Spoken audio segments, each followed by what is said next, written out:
بسم اللہ الرحمن الرحیم۔ السلام علیکم ورحمۃ اللہ وبرکاتہ۔ معزز طلباء کرام، آپ سب کیسے ہیں؟ آج ہم کتاب ہدایہ رابع میں سبق نمبر 171 کو پڑھ رہے ہیں۔ ہمارے آج کے سبق کا عنوان ہے ذبح میں کٹنے والی رگوں سے متعلق کچھ تفصیل۔ آئیے پہلے اپنے آج کے سبق کی عبارت کو پڑھتے ہیں۔ بسم اللہ الرحمن الرحیم۔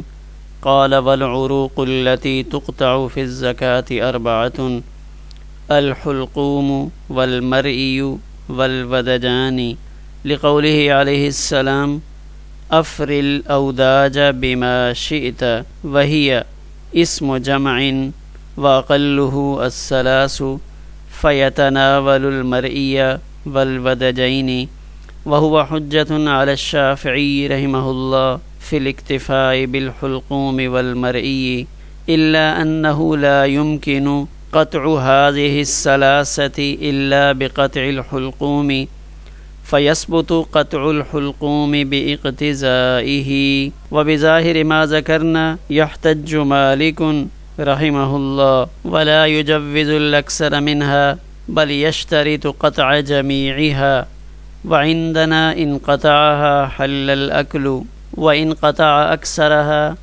فكذلك عند أبي حنيفة رحمه الله، وقال لا بد من قطع الحلقوم والمرئي وأحد الودجين، قال رضي الله عنه هكذا ذكر القدوري رحمه الله الاختلاف في مختصره، والمشهور في كتب مشايخنا رحمه الله أن هذا قول أبي يوسف رحمه الله وحده، وقال في الجامع الصغير وإن قطع نصف الحلقوم ونصف اللوداد لم يوكل، وإن قطع الأكثر من اللوداد والحلقوم قبل أن يموت أكل، ولم يحك خلافا فاختلفت الرواية فيه۔ آئیے اب ہم اپنے سبق کی عبارت کا ترجمہ کرتے ہیں۔ امام قدوری رحمہ اللہ یہ فرماتے ہیں کہ ذبح میں کاٹی جانے والی رگیں 4 ہیں، التی تقطع فی الزکاة، جن کو ذبح میں کاٹا جاتا ہے وہ 4 ہیں، ایک حلقوم، دوسرا مرئی اور 2 ودجین۔ حلقوم نرخرا اور گردن کی دونوں رگیں نبی کریم صلی اللہ علیہ وسلم کے اس فرمان کی وجہ سے جس میں آپ نے ارشاد فرمایا افر الاوداج بما شئت، کہ جس چیز سے چاہو اوداج کو کاٹو، اور یہ جمع کا لفظ ہے، اوداج یہ اس میں جمع ہے، اور اس میں جمع کا کم از کم اطلاق 3 پر ہوتا ہے، لہذا یہ قول مرئی اور ودجین ان کو شامل ہوگا، اور یہی فرمان امام شافعی رحمہ اللہ کے خلاف حجت ہے اس چیز میں کہ جب وہ حلقوم اور مرئی پر اکتفا کرتے ہیں، البتہ حلقوم کو کاٹے بغیر ان 3 رگوں کا کاٹنا ممکن نہیں، لہذا اقتضائے سنہ سے حلقوم کا کاٹنا ثابت ہوگا، اور ہماری ذکر کردہ دلیل کے ظاہری مفہوم سے حضرت امام مالک رحمہ اللہ استدلال فرماتے ہیں، اور ولا یجوز الاکثر منہا، اور اکثر رگوں کے کاٹنے کو جائز قرار نہیں دیتے، یعنی ان 4 رگوں میں سے ہر رگ کے اکثر حصے کے کاٹنے کو جائز نہیں سمجھتے، بل یشترط قطع جمیعها، بلکہ تمام رگوں کے پوری طرح کاٹنے کی شرط لگاتے ہیں، وعندنا، اور ہمارے نزدیک ان قطعها، اگر کسی نے ان 4 رگوں کو کاٹا تو اس جانور کا کھانا حلال ہوگا، اور اگر ان 4 میں سے اکثر یعنی 3 کو کاٹا فکذالک عند ابی حنیفہ، تو امام ابو حنیفہ رحمہ اللہ کی رائے گرامی یہی ہے کہ یہ جائز ہوگا، وقال، اور حضرات صاحبین فرماتے ہیں کہ حلقوم مرئی ان دونوں کا کاٹنا اور ودجین میں سے ایک کا کاٹنا ضروری ہے۔ صاحب ہدایہ فرماتے ہیں ہاکذا ذکر القدوری الاختلاف فی مختصرہ کہ امام قدوری رحمہ اللہ نے اپنی مختصر یعنی قدوری میں اسی طرح اختلاف ذکر کیا ہے، اور ہمارے مشائخ کی کتابوں میں یہ بات مشہور ہے کہ یہ صرف حضرت امام ابو یوسف رحمہ اللہ کا قول ہے، اور امام محمد رحمہ اللہ نے جامع صغیر میں اس طرح بات ارشاد فرمائی ہے وَإِنْقَطَعَ نِصْفَ الْحُلْقُومِ وَنِصْفَ الْأَوْدَاجِ کہ اگر حلقوم اور اوداج کا نصف حصہ کاٹا، آدھی آدھی کاٹی، تو لم یوکل ذبیحہ نہیں کھایا جائے گا، لیکن اگر اس نے جانور کے مرنے سے پہلے اوداج اور حلقوم کا اکثر حصہ کاٹ دیا، اکیلا، تو وہ ذبیحہ کھایا جائے گا۔ ولم یحکی خلافاً اور امام محمد رحمہ اللہ نے کسی اختلاف کو نقل نہیں فرمایا۔ فاختلفت الروایت فیہ اس مسئلہ سے متعلق روایات مختلف ہیں۔ آئیے اب ہم اپنے سبق کی تشریح کی جانب بڑھتے ہیں۔ تو ہمارے آج کے سبق میں 4 رگوں کے کاٹنے کا تذکرہ چل رہا ہے کہ اسلامی تعلیمات کے مطابق کسی بھی جانور کا ذبح اسی وقت صحیح ہوگا جب 4 رگیں کاٹی جائیں۔ وہ 4 رگیں کون سی ہیں؟ العروق التي تقطع في الذبح 4 ذبح میں جو رگیں کاٹی جاتی ہیں وہ 4 ہیں۔ سب سے پہلے الحلقوم، تو حلقوم سے مراد سانس کی نالی، وہ نالی جس کے اندر سے سانس آتا جاتا ہے اسے حلقوم کہا جاتا ہے۔ تو پہلے نمبر پہ حلقوم کو کاٹا جائے، اور دوسرے نمبر پہ المریء وہو مجرى الطعام والشراب، یہ وہ رگ ہے جس میں کھانا اور پینا یعنی کھانے پینے کی اشیاء کی آمد و رفت ہوتی ہے، تو یہ وہ رگ ہے۔ اور تیسرے نمبر پہ 2 رگیں ہیں جن کو 2 شمار کرنے سے مجموعہ 4 بنتا ہے۔ الودجان تثنیہ ہے، ودجا بفتحتین فتح کے ساتھ، اور یہ 2 بڑی رگیں ہیں یعنی رمبی رگیں ہیں عنق کی اگلی جانب میں۔ عنق اور رقبہ کا فرق آپ گزشتہ سبق میں جان چکے ہیں۔ تو ان دونوں رگوں کے درمیان میں حلقوم اور مری پائے جاتے ہیں۔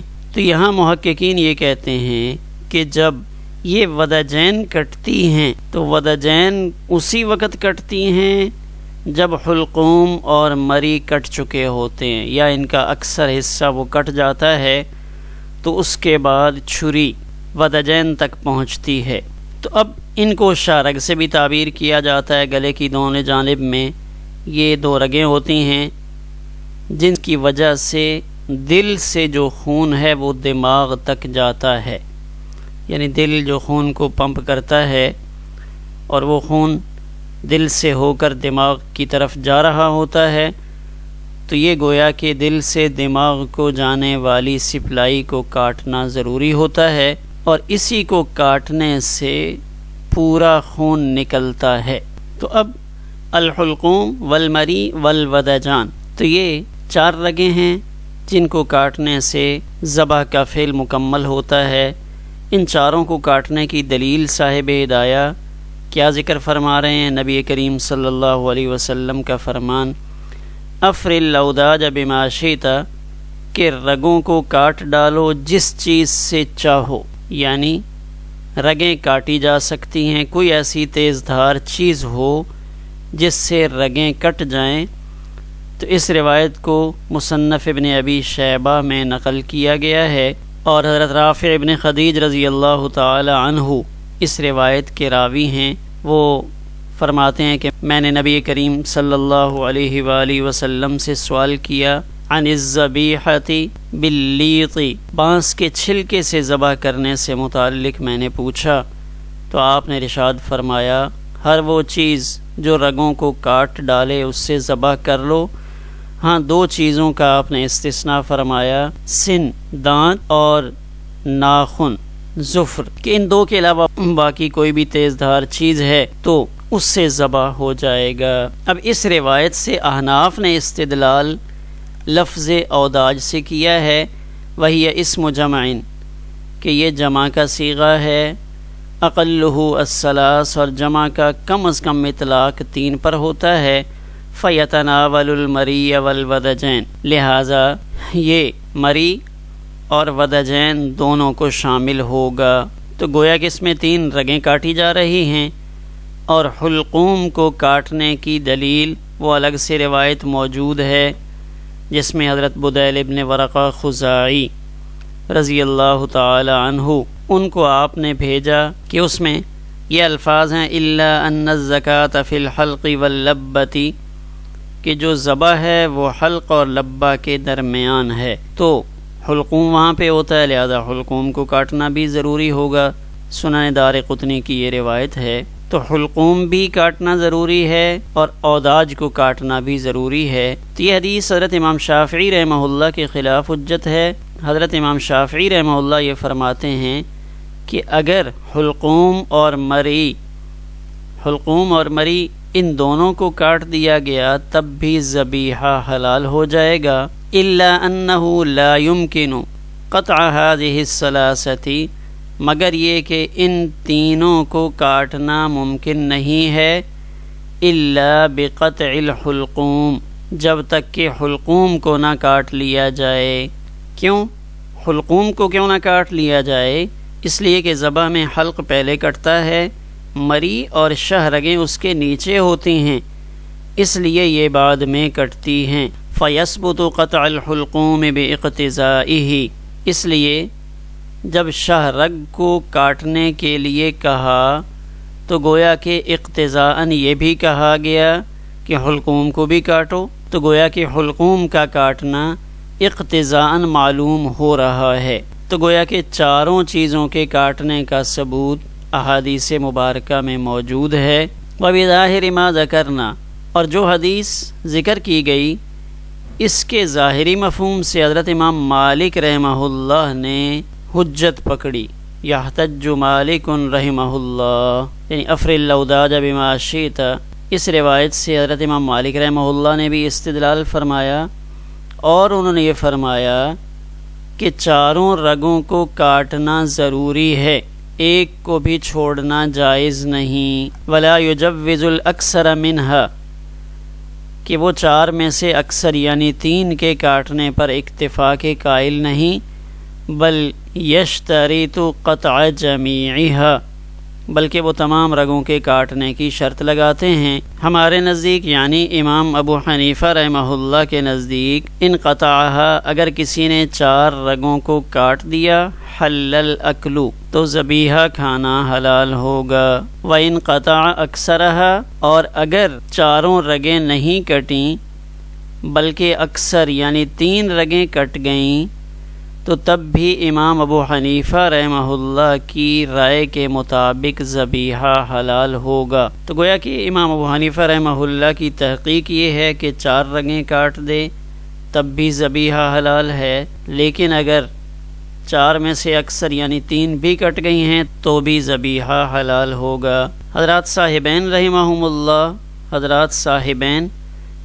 اللہ یہ فرماتے ہیں لا بد من قطع الحلقوم والمری واحد الودجین۔ صاحبین فرماتے ہیں کہ 4 میں سے اکثر یعنی 3 کو کاٹیں تو حلال ہوگا، لیکن ان 3 کو کاٹنے کی ایک مخصوص صورت ہے، وہ یہ ہے کہ ان 3 میں حلقوم اور مری یہ تو دونوں لازماً ہوں گے، حلقوم بھی کٹنا چاہیے اور مری بھی کٹنی چاہیے۔ ہاں ودجین میں سے اگر ایک ہو جائے تو کوئی حرج نہیں، لیکن ایسی صورت کہ ودجین دونوں کٹ جائیں اور حلقوم یا مری میں سے کوئی ایک بچ جائے تو صاحبین کے نزدیک یہ صورت درست نہیں ہوگی کہ سانس کی نالی بہر صورت کٹنی چاہیے اور حلقوم بھی بہر صورت صاحبین کے نزدیک کٹنا چاہیے۔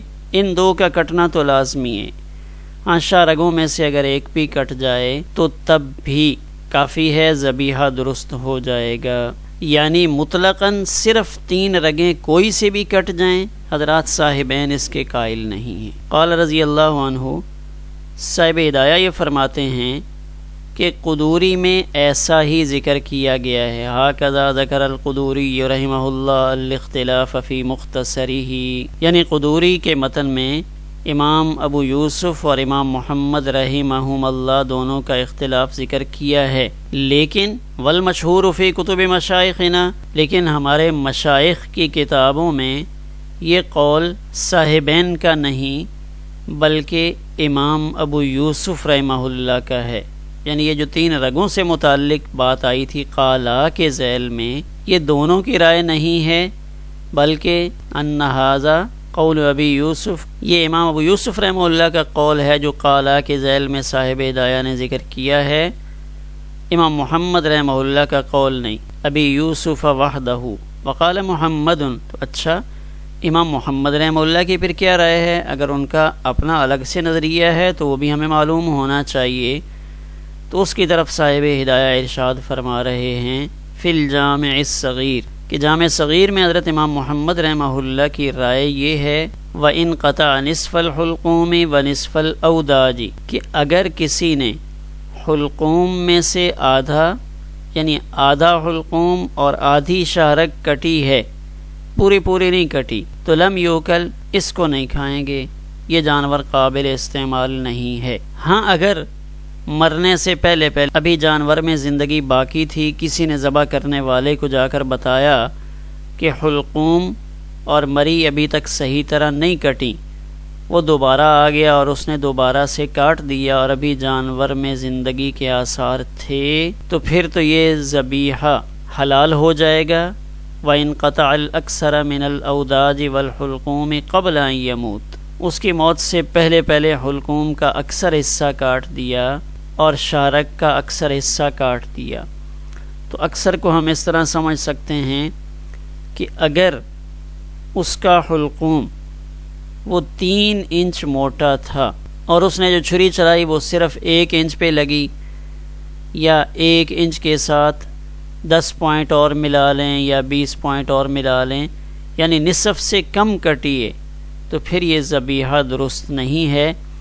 لیکن اگر 3 کا نصف 1/50 سے زیادہ کٹ گئی ہے، نصف سے زیادہ یعنی اگر 3 انچ میں سے 2 انچ کٹ چکا ہے، 1 انچ باقی رہ گیا ہے، یا 1.25 انچ کٹ چکا ہے، 1.25 انچ باقی ہے، اکثر حصہ کٹ چکا ہے، تو پھر ذبیحہ حلال ہے. ولم یحک خلافا، اور جامع صغیر میں کسی قسم کے اختلاف کا کوئی تذکرہ نہیں ہے، حالانکہ اس سے متعلق کافی اختلاف ہے. فاختلفت الروایت فیہ، اس مسئلہ کے حکم کے متعلق کافی اختلاف ہے، لیکن جامع صغیر میں اس کا تذکرہ نہیں کیا گیا. آخر میں ایک نظر ہم اپنے آج کے سبق کے خلاصے پر ڈالتے ہیں. ذبح میں کٹنے والی رگیں وہ ہمارے آج کے سبق کا موضوع ہے کہ ذبح میں کون کون سی رگیں کاٹی جاتی ہیں. تو ہمارے آج کے سبق میں ذبح سے متعلق 5 مذاہب کا تذکرہ ہوا. حضرت امام شافعی رحمہ اللہ کا مذہب یہ ہے کہ حلقوم اور سانس کی نالی اگر کاٹ دے تو جانور کی حلت کے لیے اتنا بھی کافی ہے، لیکن وہ بھی یہی فرماتے ہیں کہ 4 رگیں کاٹنا بہتر ہے. حضرت امام مالک رحمہ اللہ تعالیٰ یہ فرماتے ہیں کہ 4 رگوں کو کاٹنا ضروری ہے. حضرت امام ابو حنیفہ رحمہ اللہ مطلقاً کوئی سی بھی 3 رگیں کاٹنے سے حلت کے قائل ہیں.